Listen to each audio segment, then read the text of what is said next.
बहुत डिटेल में, बहुत जेईई मेंस एडवांस के सवाल आपको ऑलरेडी कंटेंट यहाँ पे लेके चले गए हैं नीट यहाँ।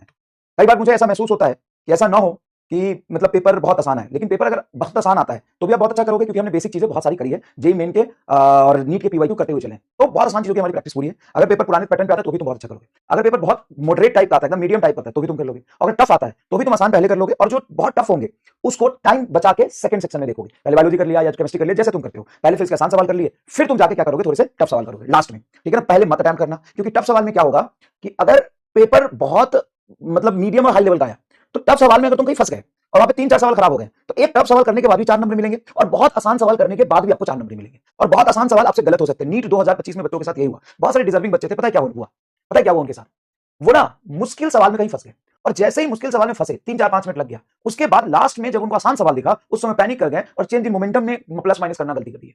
तो प्लस माइनस चीजें में जो गलती और मिस्टेक होती है ना, वो छोटे सवालों में कर देते हैं बच्चे। तो आपको कभी भी अभी आप वो दोगे, मॉक टेस्ट दोगे, तो एग्जाम के पैटर्न एंड फॉर्मेट को समझो। कभी भी टफ सवाल को पहले अटेम्प्ट मत करो।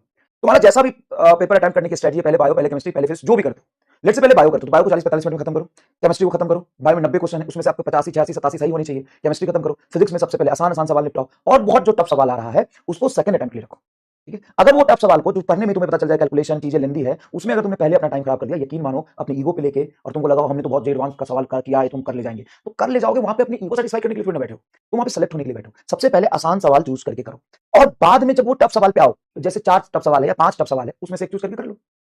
मतलब 4-5 में से कोई एक कर लो, 2 कर लो, 3 कर लो, या 5 कर लो। वो तो डिपेंड करता है ना कि उस समय टाइम कितना आपके पास बचा है, ठीक है,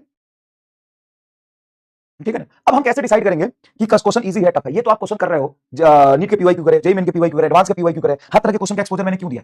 हर तरह के क्वेश्चन का एक्सपोजर क्यों दिया? हर तरह के क्वेश्चन का एक्सपोजर इसलिए दिया है कि आपकी प्रैक्टिस इतनी अच्छी हो कि आप देख के पता कर पाए कि कौन सा टफ है, कौन सा आसान है। अब वहां पे देख के जब पता कर पाओ तो अपने ऊपर संयम रखना, कंट्रोल रखना, और समझना कि हम अपनी ईगो सेटिस्फाई करने नहीं आए, हम सेलेक्ट होने आए, ठीक है।